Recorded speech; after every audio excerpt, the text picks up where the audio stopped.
May mga bisita rin tayo ngayong umaga na magbabahagi rin ng kanilang mga kwento na talaga namang malaki ang naging parte sa kasaysayan ng network.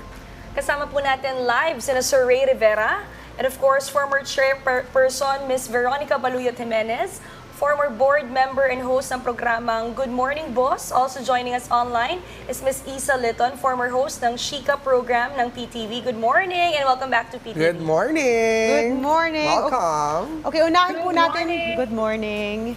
Okay, unahin po natin si Sir Rey. Paano ba kayo nagsimula po sa PTV at kailan po kayo naging chairperson ng network and ano ba ang inyong kwentong hashtag PTV? Actually, I joined PTV4 in 1994. 99, kakapanganak ko lang. 1994. Nakalabas lang sa akin. I was here. Preschool pa. Okay, go ahead. I was here until 2021. 2021. So I was actually under three presidents, from FBR, ERAP, and GMA. Okay. So that's it. That's my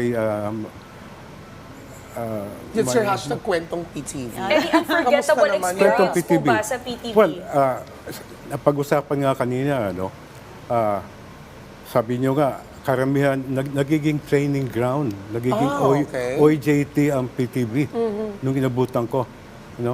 Karamihan sa mga nanggaling dito, whether you're a newscaster, whether you're an engineer, napupunta sa ibang network. Okay.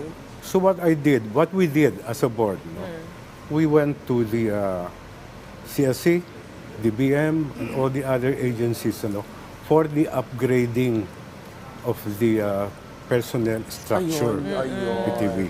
Organizational development. Yeah, that's right. Kasi nangyayari nga we found out na 70% ng mga empleyado noon are either contractual or irregular employees. Okay.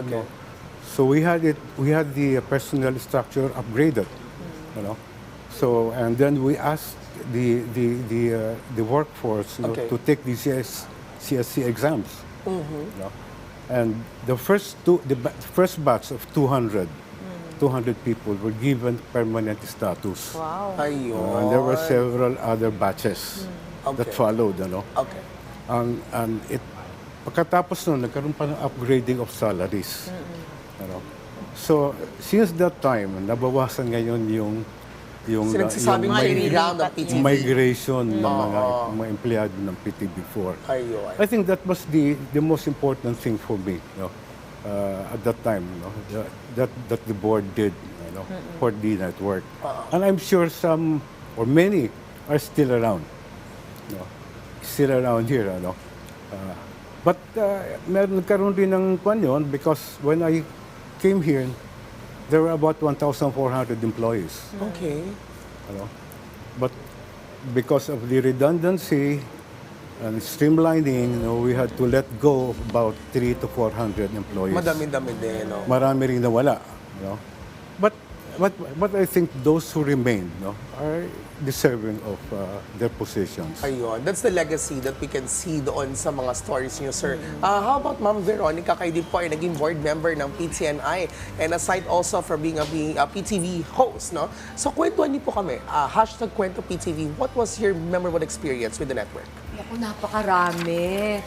Because I started with the morning show, and then I had the Veronica Chronicles, and then I had Controversial, and then I had Bridging Borders. All these shows gave me a wealth of experience. Pero talagang very passionate ako sa The Veronica Chronicles. Investigative documentary show ito. Pinag-usapan namin yung mga makabuluhang issue at mga usapin sa bayan, whether political, whether yung kahit na maliit na tao lang. Tapos yung difference itong aking documentary was trying to find out paano matutulungan at mareresolba itong mga issue na ito. What was the memorable case study on the Veronica Chronicles na hindi mo makalimutan hanggang ngayon? Actually madami, pero one of them is yung no birth certificate since birth. Wow. Marami pa lang tayong mga kababayan na hindi sila makakuha ng birth certificate nila kasi nga doon sila nanganganak yung komadrona lang and all that. So, hindi sila makapag-aral. hindi sila makapag-start sa school kasi kailangan ka mag-submit ng birth certificate eh. So minsan matanda na siya, di pa siya nakakaumpisa. So yung isang case study namin, tinulungan namin makakuha ng birth certificate. Tuwang-tuwa yung magulang kasi wala silang pamasahe. Wala silang pambayad. Siyempre, mabayad kapag nag-apply ka ng birth certificate. Yung ganon, yung mga issue na ganon, madami akong na-encounter na, ay, nangyayari pala to sa ating bansa na pwede namang gawa ng paraan, di ba? Kailangan lang sabihan yung government agency, tulungan nyo naman o kaya i-relax nyo naman yung mga rules nyo para matulungan itong mga taong to. Yung ganon. Okay. Oh, but my other shows naman, like, although we went to places like Boracay, okay? Sarap, kala mo, sarap, Boracay, 3 nights kami doon. Pero ni once hindi ako nakapag-swimming. Kasi Work When I talaga. work, kasi the whole day, you know, you have to, interview na, shoot na, lahat. Tapos sa gabi, pagod ka na, ayaw mo na Tutulog ka mag-swimming, na lang. matulog ka na lang. Oo. At tapos the next day, yan na Meron naman. naman. Other times, hindi nga kami nakakakain kasi walang time. Yung ganon. But you know, kahit na ganon kahirap, no, it was for me parang very fulfilling kasi nakakatulong kami sa mga tao. Tsaka parang malaking bagay yung kahit paano na we won awards to acknowledge itong mga paghihirap na ginawa namin. Miss Veronica, I like what you said, yung talagang public service, yung nakakatulong kayo sa tao through your programs. And it's so nice to hear your stories. You know, nagre-reminisce tayo. Tayo mismo bilang mga host, nakakakuha din kami ng inspiration from your stories. Na sana magawa rin natin. Oo, di ba? Yung mga experiences na yun. Pero ito naman, dumako naman tayo, ito, mentor ko ito. Isa to sa naging ka-close ko rin dito sa PTV4. Si Miss Issa Litton. So, siya rin po ay former host ng Chika program. Hi, Ate Issa, how are you? Kamusta ang working experience mo sa PTV? Of course, well, first of all, happy 50 years to PTV. And Diane, every time you actually mention I'm your mentor, nakakataba ng puso, honestly, because I really do see you as a little sister. Hi to Diane Ferrer as well, to Audrey, my good friend. Oh my gosh. But yeah, Wala chidi tayo na mention. Sorry. No, just kidding. Go ahead, ma'am. Okay. So I was the host of Chika from 2007 to 2011. So yung hashtag Kwentong PTV. I was introduced to that show thankfully because of the executive producers at the time.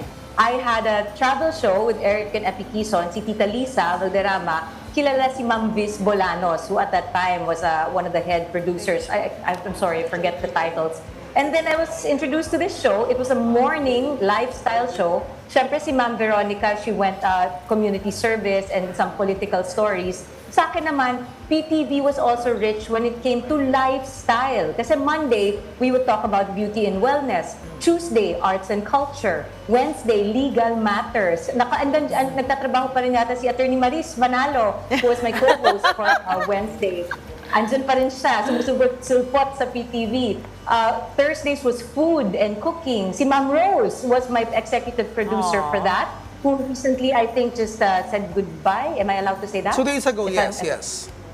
Yeah, so si Ma'am Rose. And then Friday, si Bessie. Bessie was my executive producer for Fridays. And she was entrepreneurship, mga SME, small businesses. So kung natutulungan yung mga taong i-expose ang mga talents nila to share na ito yung mga pwedeng gawin.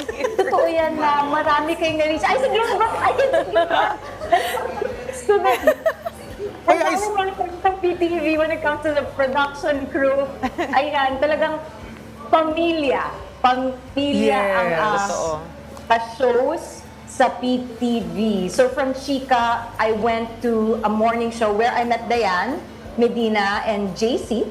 So may mga little brothers and sisters ako later on who I kind of shared some shows, you know, some more morning show adventures with. Kasi andyan ka na sa studio bago mag 5 a.m. 4:30 a.m. ba ang call time natin doon? 3:30. All for now. 3:30. Grabe. Yun, di ba? So lahat, I think lahat tayo nagsasabi, serbisyo sa bayan, it's a learning platform. It was always a training ground for meeting people, for hosting. Pero at the end of the day, I think what I can really say is pagmamahal sa trabaho, pagmamahal sa co-production people. Because tayo ngayon maharap, pero it takes a whole team. it really takes a whole team to mount a show. So from my producers to my co-hosts, parang nakakamiss kayo lahat. And thank you for being part of the journey, my hosting journey. And thank you, PTV, for having me. At supot-supot pa rin ako, ha? Kahit yung pandemic, I was actually one of the PSAs for mga safety measures. Till now, I keep in touch with producers. Si Elena, hi Elena, Vivian, Besh, sino ba? Regine, of course. Hi, sino pa yung mga nandyan? Love ko kayo lahat. We miss you, ate. Well, nakakatuwa na marinig itong Ang sarap experiences niya, balikan no? talaga yung mga stories before. Kaya- 20 years from now, tayo na yan. Well, Magkukwento. pero in fairness, sabi nga ni Audrey, fresh na fresh daw si Miss Issa. So mukhang hindi naman siya tumanda at all. Pabalikan naman natin si Chair Rey. Thank you. Wait, dahil nag-plug sila ng mga awards, can I just say, na besides Anak TV Seal, nanalo, one of the special awards for Chika for me was we won the UN and UNESCO for Best Community Services. Wow. We were recognized for that. Chika was recognized for that. UN and UNESCO for community services. Besides the other stuff. Ang na galing. local. Ang galing, no? Kasi nga rin dito talaga matitrain ka ng matindi to the point na talaga mabibigyan ka ng award, no? Okay, pero balikan na natin si Sir Rey. Kayo ay naging bahagi ng 50 taong kasaysayan ng network. Ano po bang ilan sa mga pinaka naging struggle po sa inyo? At paano po nakatulong ang inyong experiences po dito sa PTV sa inyong personal na pag-unlad sa karera? Well, actually, ang naging malaking bahagi ng aking term sa PTV noon, I think was when we signed a contract with the International Olympic Committee for the exclusive country rights to cover The Olympics. 4 Olympic Games. Okay. 4 na Olympic Games, starting with Atlanta, Sydney,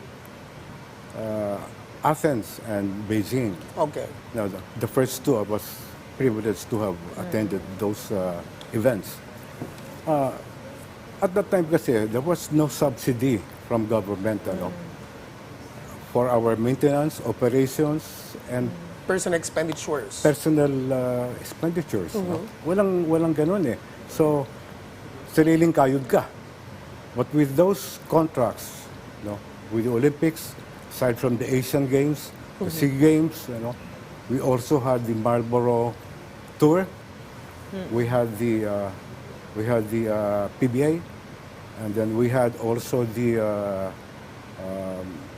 Philip Morris Cup, golf naman ito. With all those sports programs, we're able to subsidize our expenses. In fact, sobra-sobra yung pera natin at the end of the year. We even had to raffle a brand new car pagdating ng Pasko. Wow. Kasi sobra yung pera. But, more importantly, it established the network not only as a news and information channel, but also as a sports channel.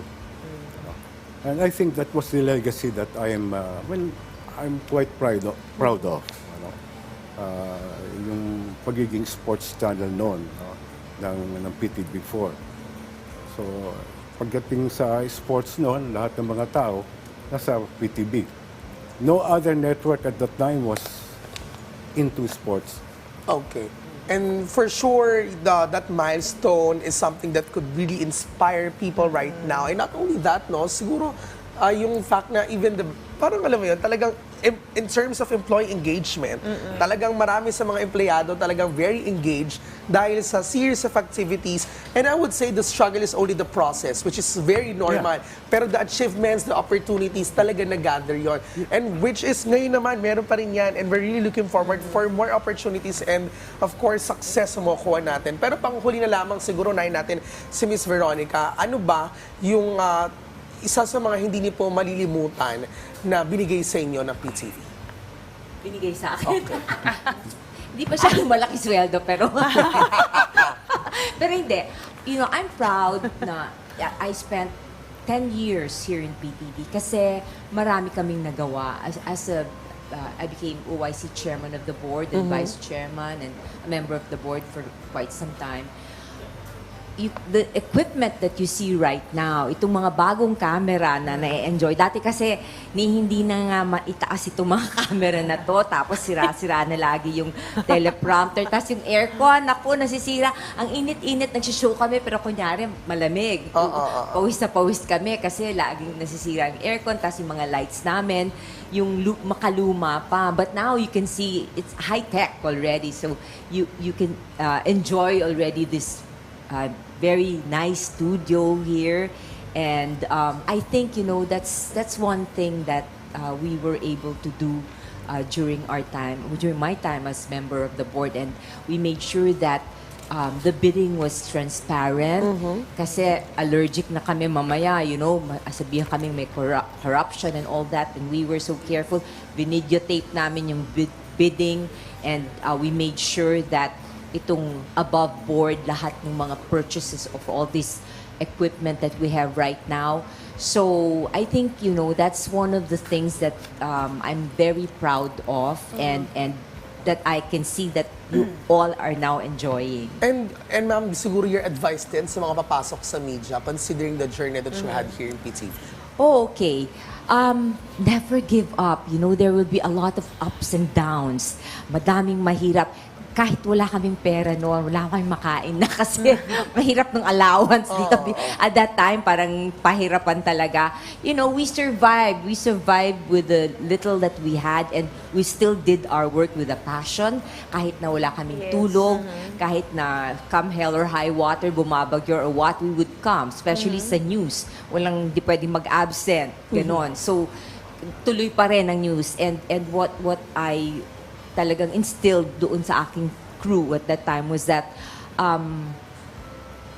24/7 kang news person o 24/7 ka sa media. Hindi ka pwedeng, kunyari, may emergency na kailangan mo i-cover, and it's a Sunday, supposed to be family day, but no, you have to go because it's your responsibility to the people. It's your responsibility as a media person to perform your duty kahit na beyond your time schedule. And we can all totally relate, di ba? Yes. Yung drive and passion and strong sense of determination to be able, to just relay the message and information really well to the people. And yun yung importante at yun yung pinangahawakan ng bawat empleyado rin dito sa People's Television Network. Pero Miss Veronica or Chair Rey, anyone can answer, ano ba yung naramdaman nyo pagbalik nyo sa PTV after so many years? Di ba, syempre, you can't help but reminisce. Pero ano yung naramdaman nyo pagtapak nyo dito sa People's Television Network? Natuwa ako kasi yung mga dati kong mga katrabaho, nagtabaan lahat. Nandyan pa rin. Oo, malulusog na ngayon. Sabi ko, wow, marami na kayo kinikita. Pero hindi, dyan pa rin, masipag pa rin. They still have the same zest for their jobs. So, tawa ako. Tapos gumanda yung PTV. When you go inside, hindi na siya hindi ka na matatapilok at sira yung flooring. Hindi, maganda na, ha? Sabi ko, wow, klasa ang dating. Ang laki ng pinagbago. Malaki ng pinagbago. How about you, Sir Rey? Okay, Chair Rey. Well, nostalgic. Tulad yan sabi ni Veronica, it's nostalgic, Pero Chair Rey, nandito pa po ba yung mga kasama nyo noon? Nandiyan pa rin yung malapit na mag-retire. Nandito po ba sa Tulad ng likod? cameraman natin, mag-retire na yan. Natumbo. Well, anyway, it's a good feeling. It's a good feeling, and I'm thanking God, for giving me that time to serve here. Okay. Si Miss Issa naman, Ate Issa, paano naman nakakatulong yung mga karanasan o yung mga programang naibigay sa'yo ng PTV4 sa yung personal at pag-unlad na karera mo ngayon? Well, when it comes to the career, definitely the opportunity to work with national government agencies, be it from NCCA, National Commission for Culture and Arts, DTI, DOH, Department of Tourism, even some functions already at Malacanang Palace, my first time in Malacanang, yung mga ganong opportunities. Because yes, I've always been active in the corporate world or in lifestyle brands, kahit sports, but again, on a national scale. And even LGUs from Quezon City, Makati City, every possible opportunity to serve the nation. Kaya nga maglingkod sa bayan. I really want to echo what Miss Veronica said, na serbisyo ang binibigay natin, di ba? So, career-wise, that opportunity to just expand to government-related events and gatherings. Thank you very, very much for that opportunity in exposing me, PTV, because until now, I still get to do events in that scene or in that scenario. But on a personal, can I just share? On a personal note, one of the people I interviewed during Fridays for SMEs became my brother-in-law. Wow. I really remember na when I interviewed him, he came up to me, his name is Tai Calao. He's like, you know, may crush ako sa kapatid mo. And then later on, he married Jessica. So, parang it's just again meeting people. And last, kahit yung mga writers namin, one of them was Joanne, graduate from UP. She's now one of the marketing heads of one of the real estate company na siya. She remembers me and she gets me for her events. So everyone who started out at PTV will remember you for your professionalism, for your work. And outside, there are so many opportunities to keep on going. So, thank you. All that was because of PTV. And I'm still here. Diba? So, sana nga mahal mo yung trabaho mo. Dayan, alam mo yan. Kinikwento ko sa'yo yan. When we were used to host together. Yes. And I continue to teach that. Because now I am training hosts. I manage hosts as well. So, my network has also grown because of the opportunities. Some of them came from PTV. So I really want to give that back. And I'm very grateful and thankful.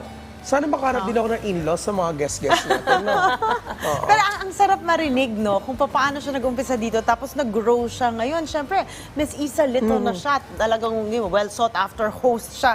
Pero dagdag na rin po natin para kay Miss Veronica and kay kay Miss Issa pala, sa former host at ngayon ay kayo na po ang ini-interview. Ano po ang masasabi nyo sa mga pagbabago sa broadcast industry mula noong nag-umpisa kayo hanggang ngayon? Let's start siguro with Miss Issa. Okay, because I saw myself, sorry, nakita ko yung broadcast. The production side in me is like, oh, ako na ba yan? Anyway, pagbabago, well, Diane's the generation after me, and whenever I see her work, I'm very, very proud. I mean, whenever she says I'm her mentor, like I said, nakakataba ng puso. To future generations, at least I am part of, in the event side, right?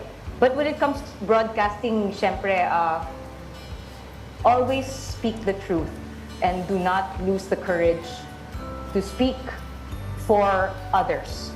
Because at the end of the day, serbisyo nga para sa bayan. I really have to reiterate that. There is a greater good that we are serving. Hindi pang sarili. So, may you always have courage to all the hosts there in PTV4. Please have the courage to keep going and to serve. That's all, speaking from the heart. Thank you, Miss Issa. How about you, Miss Nikki? Okay, I started long time. I won't tell you when, pero it was a typewriter pa. Wow. Typewriter pa kami and I covered Malacanang. So, I was part of the Malacanang press corps. And dati itinatawag namin yung mga storya namin. So, babasahin yun, tapos itatype nung on the other end, ganyan. Tapos, yung matic tape pa yung malalaki, tapos mabibigat na camera. Yeah. You know, so it's really different now. Everything's high-tech. You can just send your voice, you can record it on your phone and send it, you can record your video. Everybody has their own page or channel on YouTube, and it's so different now. So, you know, it seems we're evolving so fast. And you need to go with the times. You need to be able to not only think out of the box, but think extraordinarily to be able to be ahead of others. And madaming competition na ngayon. Dati, 5 channel lang tayo, di ba, Chairman? Pati cable. Oo. Ang dami nung martial law nga, 2 na lang yata natira. Dumami, ang dami na ngayon. So, you know, the opportunity is so great for you young people to be able to soar high and reach heights that probably we never reached because there's so much out there and there's so much you can do. Ayan, thank you so much. Alam niyo po, gaya na nabanggit kanina, sa kabuuan linggong ito ay marami tayong naging bisita na naging bahagi at dating bahagi ng network at pinakinggan natin yung story nila at talaga naman nakaka-inspire, lalo na sa mga gaya namin na gumagawa ng trabaho nila noon.